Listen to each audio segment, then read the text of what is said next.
So, we're now going to address one aspect of the contributions, explanations and comments that we've heard of a visual nature and the ones from the panel. All of this relates to memory. This evening, although the term has often been mentioned, there are no hard facts that we can tell you about. We have quite consciously decided to present to you witnesses who are relating their own memories, their own experiences. The film has brought together a kaleidoscope of various memories. And that's the key word for this second panel.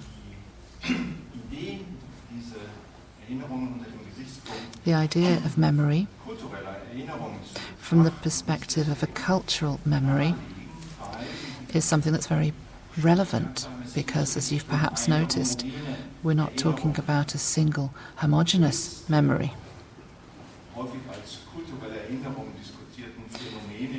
The phenomenon of cultural memory has been discussed in recent decades. It's a recent area for research, and the point of cultural memory is its inherent multi-voicedness. There are many viewpoints, individual ways in which events are experienced and which they're reflected, and the cultural memory that we might associate with the events of 1989, if we look at them in more detail, are actually made up of a multiplicity of very different, very individual experiences. They overlap in some cases, but they don't necessarily do. There are contradictions and conflicts in some cases in the viewpoints expressed, and so that's why, as has already become clear in the first part of our discussion today, that these memories can also change over time.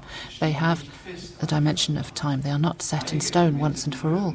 Some elements may remain the same. Mr. Pflugbeil touched on this. A value system, or an idea of values or moral principles, aesthetic principles, for many of the protagonists of the peaceful revolution of 1989 were very fundamental for them, and for some of them they may remain the same today, but for others they perhaps might have changed. Others may have been added. Some of these processes are very conscious.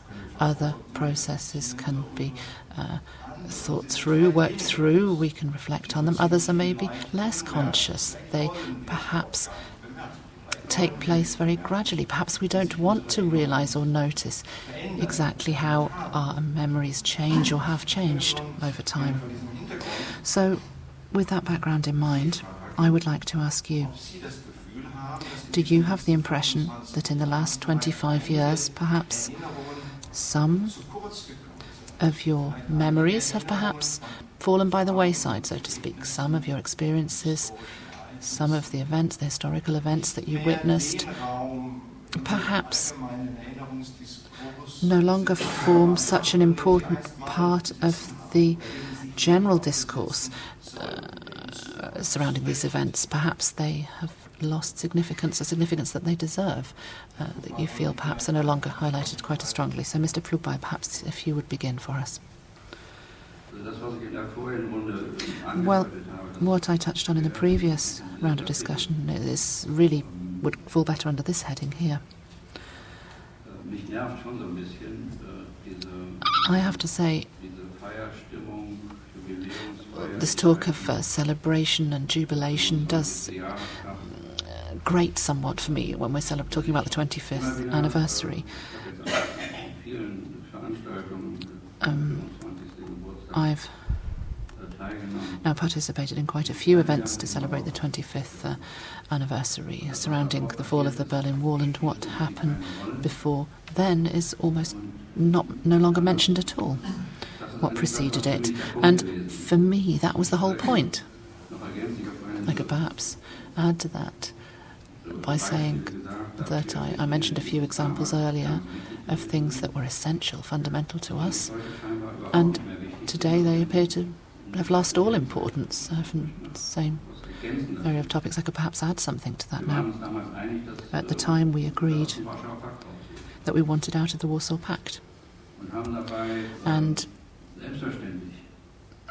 quite obviously we bore in mind if we leave the Warsaw Pact, then there's little point in Germany being a member of NATO. Now, of course, we wanted to eradicate the Stasi, the secret police, and we thought, well, if we get rid of the Stasi,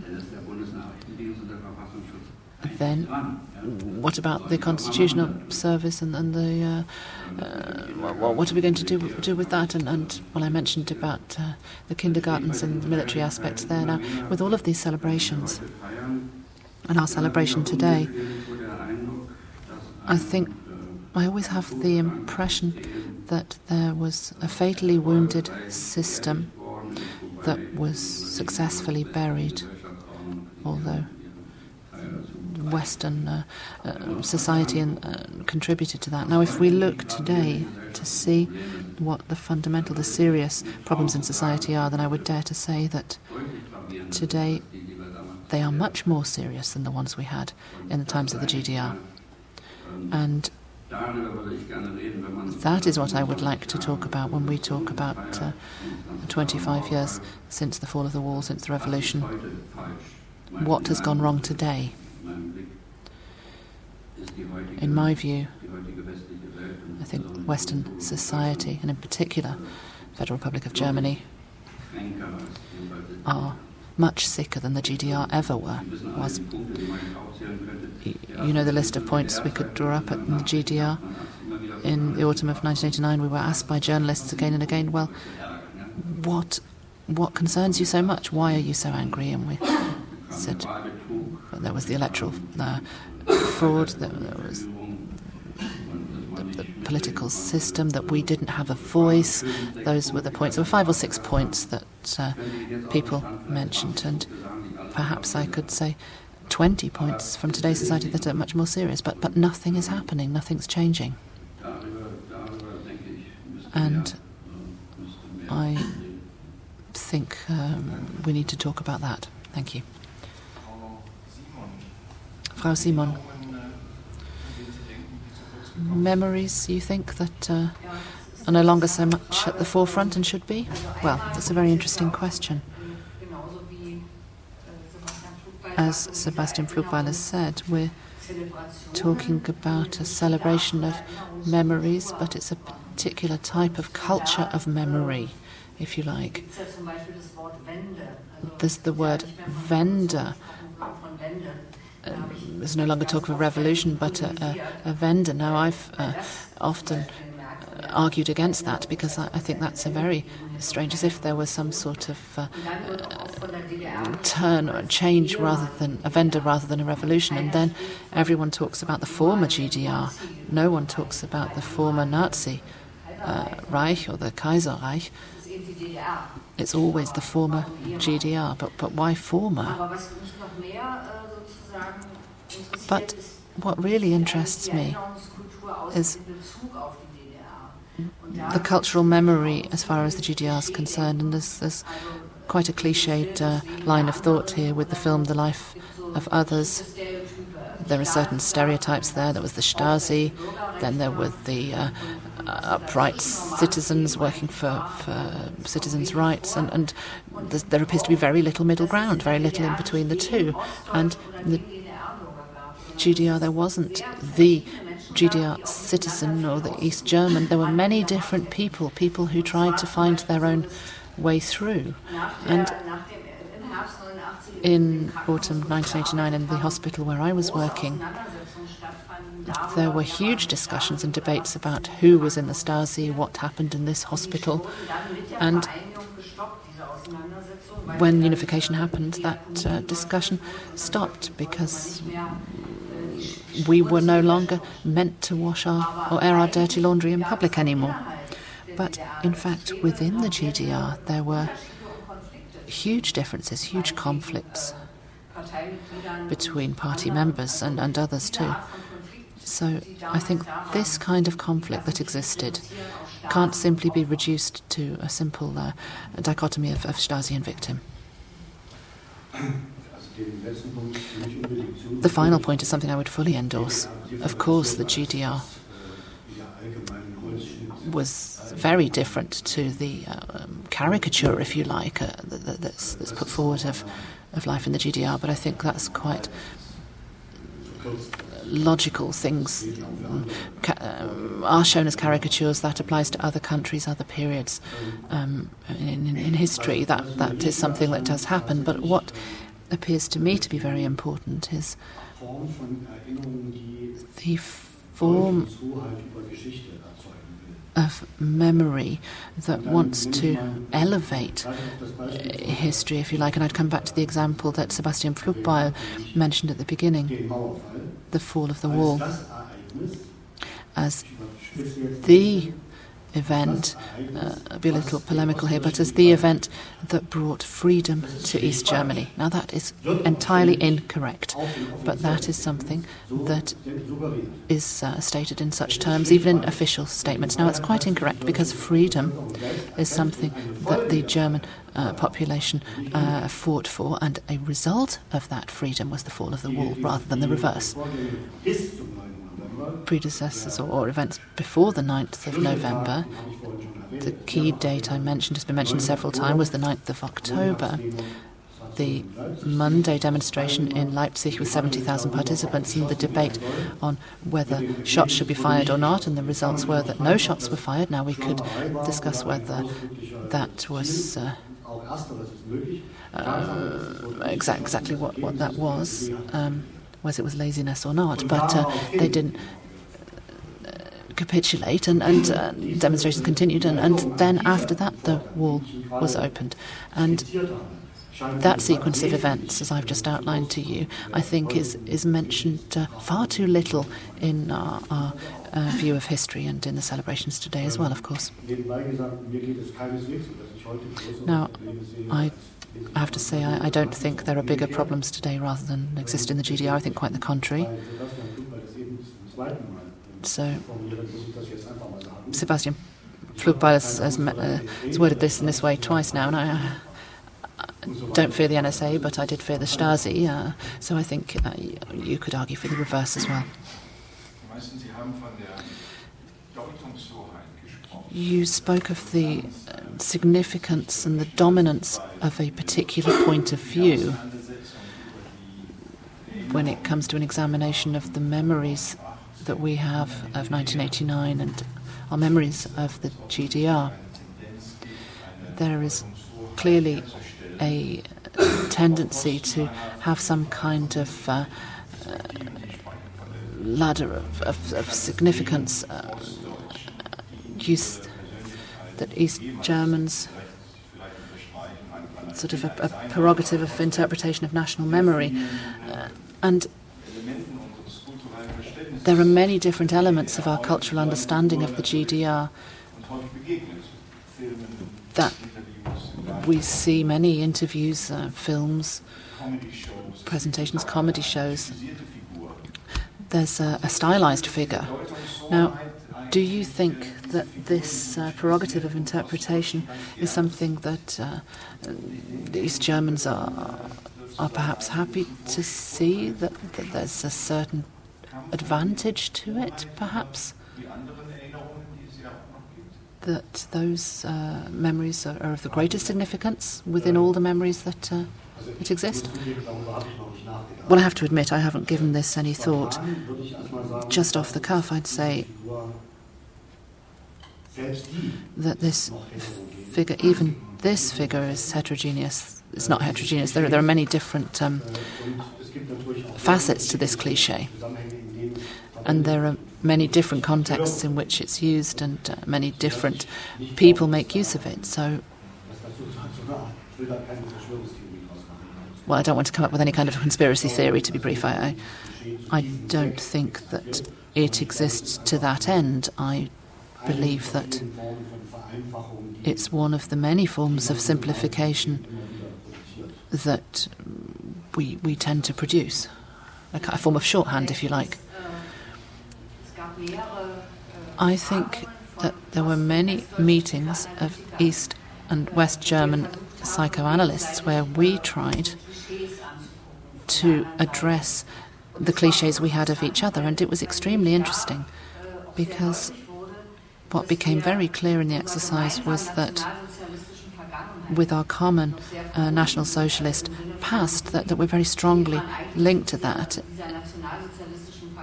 How we relate to our National Socialist past and what do we then project onto the other side? So the East German is the bad German or the evil German and vice versa. That was the typical picture in the GDR. There were the evil capitalists and the National Socialists were all in the West, and there was this image after unification that right-wing radicalism would increase in the East and that these were the Nazis. And so I think it's very important to look at it from a historical perspective, that we don't continue to use these cliches of who's the worse, the more evil German of the two. To continue this discussion now, I think recently in the German media there's been a discussion on the GDR to declare it as the whole state as being not based on the rule of law, as being because it's far more nuanced than that, the differences between whether a state was in the right or in the wrong. Mr. Pflugbeil, would you agree with that? Well, I think it's a very broad term.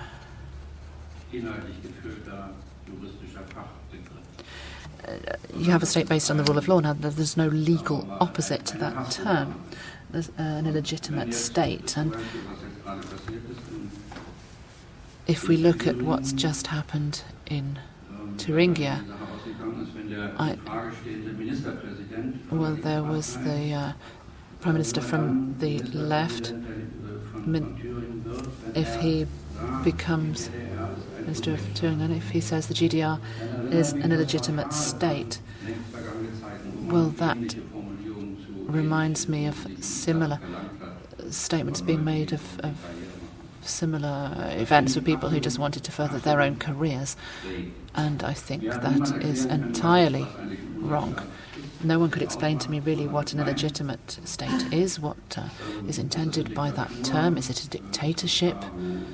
Is it where the death penalty is still handed down? Is it where the government is above its own laws? Well, do I have to give you some examples of that? Is it where other countries are invaded, military means, where people are imprisoned without possibility of defence or without being heard in a court, etc., etc.? Is China an illegitimate state? Is Israel an illegitimate state? Is the USA an illegitimate state? Russia? I think we could discuss that at great length, but people say that of the GDR. We're supposed to say that the GDR is a legitimate state, and I think that whole discussion is a very dangerous one, and I've brought with me one of the things, or few things that remained from the roundtable discussions at the end of 1989, beginning of 1990. A draft constitution for the GDR was drafted on the round table, and was intended that we should draw up a constitution to the best of our knowledge, and it was written good conscience with the help of constitutional lawyers from the Federal Republic, with experts from the GDR, with people, experts in citizens' rights, and I think it's the most progressive constitution that has ever been drafted, and it was just simply put to one side, and nothing ever came of it. The objective of the round table was that there should be a discussion, that there should be a vote on it, and that on that basis unification could take place on the basis of the draft constitution. Now, many times I've looked at the basic law, and the basic law is called the basic law because there is no constitution. In post-war West Germany, it was drafted and mainly by the Western Allies. It's got a great deal of from Konrad Adenauer in it, and Schmidt as well on this basic law, and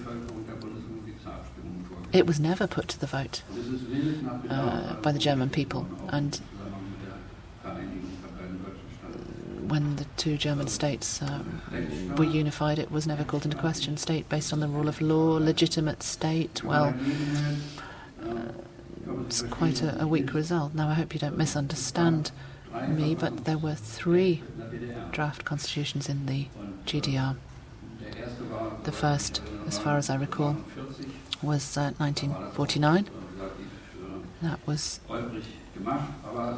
relatively clumsily, but there was a vote in the parliamentary bodies. Then there was one in 1968, a draft constitution then, and I recall that I was involved in the discussion then, and I tabled some amendments at the time, and that was voted on.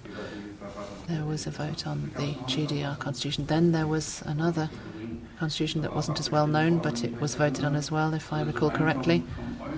So, from an external point of view, that's what could form the basis of a new state, a constitution. The basic law really isn't all that, if you like. If you read what elements are listed in the basic law, then you think, well, why hasn't that been changed a long time ago? Certain Bundesländer, certain Länder states are mentioned there and others aren't, for example.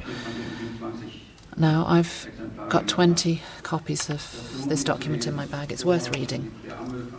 The preamble of the Constitution was written by Christa Wolf, your mother, and there's another draft surrounding the history, the background to this Constitution. I think it's a very important historical document, and it surrounds this issue of an illegitimate state as well. And this debate on illegitimate state is something that was mentioned with regards to the Third Reich, and it really wasn't fortunate. I think it's an embarrassing confusion for this discussion. I think it's going down the wrong path.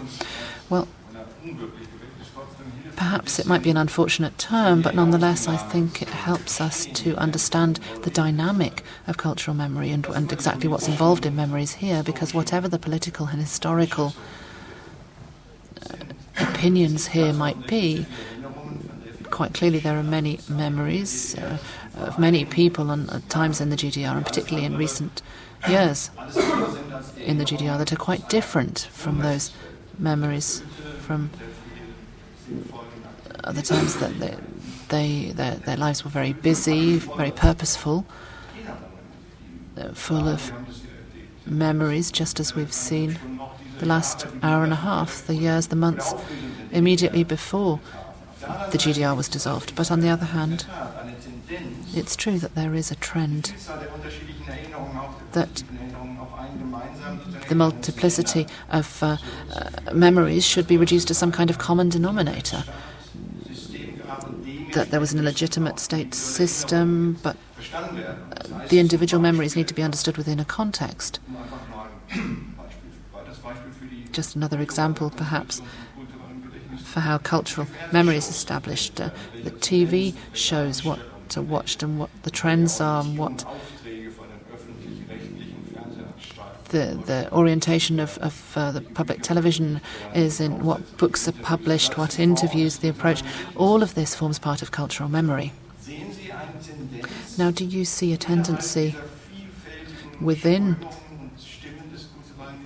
the multi-voicedness of cultural memory, within these trends, that can persist over time? Is there one voice that becomes too dominant, perhaps? Could you imagine that in 20 years this question will become redundant because we have one single memory of this time? Would you like to begin, perhaps? No, I don't think so. I think that there are so many different memories now. Simply, we need to look at literature. Literature remembering the GDR is really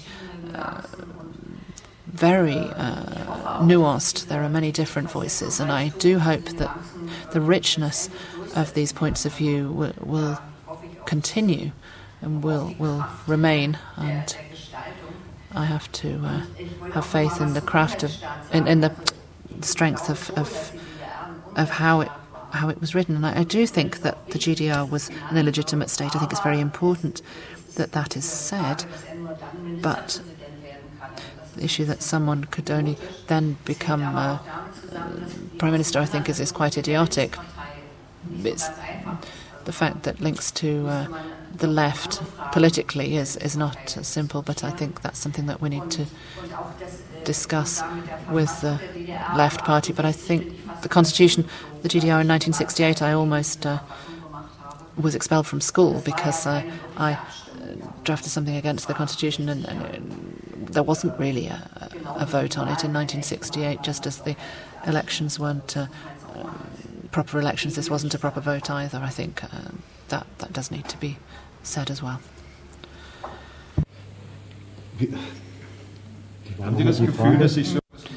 Do you have the impression that there might be one single memory that becomes the dominant one, as Mrs. Simon just said? Do you think all these voices will remain? No, I don't think that there will be a single memory that remains, particularly because only a minority of Germans have the same memory of the GDR. Some have none at all, or have quite a different one, and that's to say nothing at all of those who in fact experienced it at the time, because they can't share exactly the same experience, the same memory. Perhaps in 100 years' time it may be that there's a quasi-official mainstream memory that comes to the fore. I suppose that is possible. But how much that has to do with reality or truth is questionable. I think probably very little. But that there is a multiplicity of memories, I think that goes without saying. I think that is as it should be, and that it can be presented, and that it is presented, put forward, and that it is that this multi-voicedness does come across. I think that it is very necessary.